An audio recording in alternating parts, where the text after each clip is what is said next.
नमस्कार, मैं हूं आपके साथ स्नेह श्रेयस। आप देख रहे हैं आयॉन भारत। और इस चुनाव में विनेश जनता का भला करने के लिए नहीं, बदला लेने के इरादे से है। बदला किससे, कैसा बदला? ओलंपिक्स में डिस्क्वालीफाई होने का बदला, उनके आंदोलन का सच सामने आने का बदला, या फिर जनता से बदला? समझ में नहीं आता कि कांग्रेस में शामिल होते ही कोई नेता ऐसी ही बातें और ऐसे ही शब्दों का इस्तेमाल क्यों करने लगता है। मतलब पहले तो आपने उस खेल से अलविदा ले लिया जिस खेल ने आपको पहचान दिलाई, उसके बाद आप नेतागिरी करने पहुंच गई और अब जनता को भड़काने के प्रयास में जुट गई हैं। ठेठ हरियाणवी और बिल्कुल देसी अंदाज में वो जनता के बीच बदला लेने की बात ऐसे कर रही हैं जैसे उन्हें इस बात की स्पेशल ट्रेनिंग दी गई हो। आपको उनकी वो बाइट तो सुनाएंगे ही, पर उससे पहले सुनिए कि कैसे उन्होंने जनता के बीच अपने संघर्ष की बात कही। आज भी हमारे गांव में फैसले होते हैं ना, पंचायत के आधार पे होते हैं, ना कि पुलिस थाने में जाके होते हैं। पुलिस में बड़ा थाने में कोई केस करते हैं ना, तो पंचायत जाके सुलझा के उस केस ने खत्म करवा दे। आप लोगों ने भी भेजा इस बात का। ये हमारी संस्कृति है, ये हमारे विचार हैं, और ये जो गांव है ना, यही हमारे देश की एक नींव है। और मैं बहुत अपने आप को भाग्यशाली मानती हूँ कि परमात्मा ने मेरे को गाँव में जन्म दिलवाया। आप लोगों के संघर्ष से मैं वाकिफ हुई, हमारे संघर्ष से मैं वाकिफ हुई। मेरे परिवार ने कितना संघर्ष किया, आप लोगों ने कितना संघर्ष किया। अगर मैं शहरों में किसी बड़े शहर में पैदा होती तो शायद मैं नहीं पता कर पाती ये चीज़ें सारी। और मैं मानती हूँ कि एक मानव जीवन के लिए एक इंसान के रूप में भगवान ने जन्म दिया है, ये चीज़ें बहुत ज़रूरी हैं।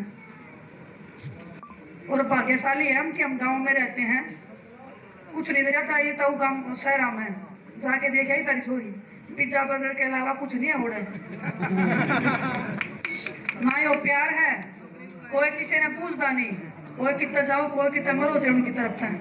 और हमारे एक आदमी की कोई ताई और एक के भी आंसू आ जाए ना, तो चार लोग जमा जाएंगे, क्यों होया करके ठा लेंगे उसने जमा। तो यो जो हमारा गर्व का क्षेत्र है, जो हमारे सम्मान का क्षेत्र है, जो गाँव, यो बचाने का टाइम आ रहा है। यो बस विनेश ने इसके बाद गांव वालों को याद दिलाया कि वो किस पार्टी से चुनावी मैदान में है। साथ ही ये भी पूछा कि उन्हें पता है ना कि उनकी पार्टी का निशान कौन सा है। एक बात वो झूठा ही इन्हों को सारी जितवा देंगे नू तो बेरा ना चोरी का निशान गुस्सा है। कहते जगह दबाया हो पर चोरी हाथ का निशान है ताई। अरे हाथ का निशान थप्पड़ का काम करेगा। 5 तारीख में बढ़िया दबा दिया, दिल्ली लगेगा जाके। ज्यादा मैं नहीं बोलूंगी क्योंकि सब लोगों ने अपने वक्तव्य दे दिया है, सबको पता भी है। 10 साल में जो संघर्ष, जो अपमान हमने सहा है, अभी टाइम आ गया है बदला लेने का।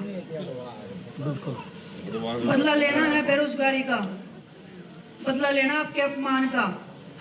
जो हमारे सरपंच हैं, आशा वर्कर हैं, चाहे पहलवान हैं, चाहे किसान हैं, हम अपनी जान लगा देते हैं अपनी पगड़ी की रक्षा करने के लिए, इसके आत्मसम्मान को बचाने के लिए। लेकिन बीजेपी की सरकार ने इसी आत्मसम्मान को ठोकरों के नीचे रखा है। मगर इसके बाद उन्होंने जो बात कही वो थोड़ी सी खटकती है, क्योंकि हमने आपको पहले भी कहा है कि ये कहां तक सही होगा कि वो अपने प्रदर्शन और आंदोलन के जरिए लोगों से वोट मांगने की कोशिश करें। उन्होंने बीजेपी से बदला लेने तक की बात कह दी। सुनिए।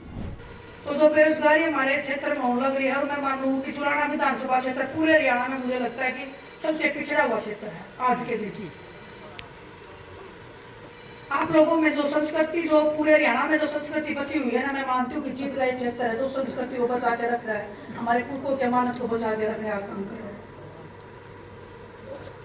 आप इस क्षेत्र में मैं फिर तक शुक्रगुजार हूँ परमात्मा की कि मैं ऐसे क्षेत्र में मेरी शादी हुई है, ऐसे क्षेत्र में मैं आई हूँ आप लोगों के बीच में, जहाँ पे इतना सम्मान, इतना प्यार आप लोग देते हो हर किसी को। चाहे कोई भी मेहमान आ जाए, चाहे कोई भी बाहर का कोई दुश्मन आ जाए, हम मानते हैं कि हमारे ये अतिथि हैं।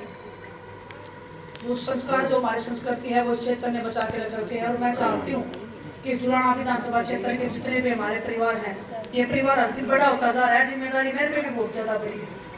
फोगाट ने अपने क्षेत्र में बेरोजगारी की भी बात कही। साथ ही कहा कि ये चुनाव उनकी इज्जत की बात है और इससे भी ज्यादा जुलाना क्षेत्र के जनता की इज्जत की बात है। मान सम्मान से जीने वाले लोग हैं, इज्जत के घर आई, इज्जत के घर में हूँ।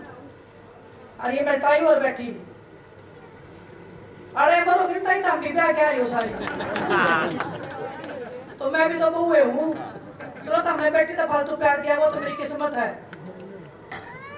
लेकिन हमारे संस्कार संस्कृति जो सिखाने लग रहे हैं वो हमेशा हमारे दिल में है, और हमारे वाले हमारे बालकन भी सिखाऊंगे ये चीज, उससे ऊपर कुछ नहीं है जिंदगी में।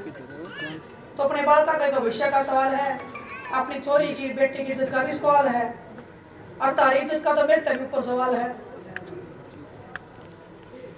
बाट देखने लग रहे सारे, जुड़ाना का नहीं देखने लग रहे हैं। एक बार सोचा है एक बार मार दे क्यों करे, क्योंकि नन्ही उबेरा या जब उलझे ना थोड़ी सी भी तो यार गणा नतन कर जाएगी। जुलाना इस वक्त हॉट सीट बना हुआ है और जाहिर सी बात है इसके सबसे बड़ा कारण विनेश फोगाट है।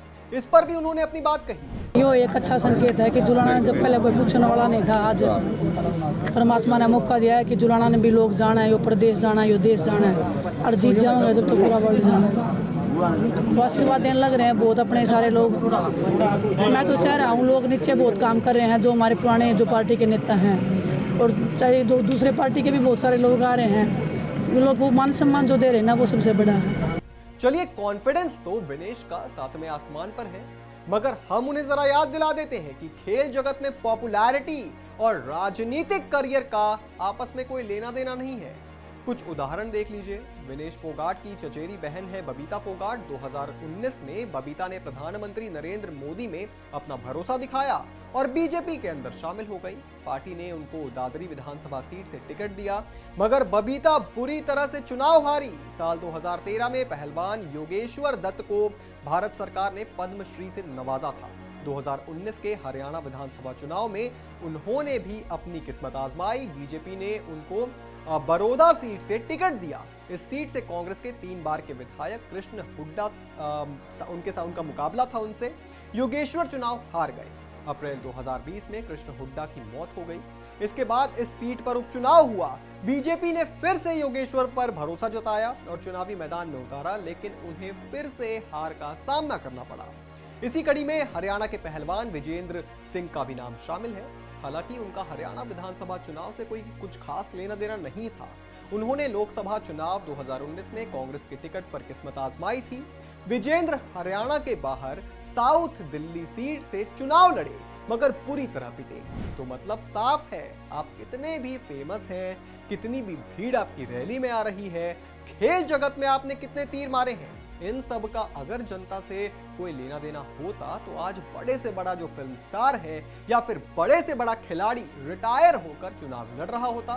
खैर, किस तरह विनेश अपने बदले की आग में झुलस रही हैं, पर आपको अगर पता हो कि वो विनेश किनसे बदला लेना चाहती है तो हमें कमेंट करके जरूर बताएं। और भी तमाम बड़ी खबरों से जुड़े रहने के लिए आप देखते रहें आयॉन भारत।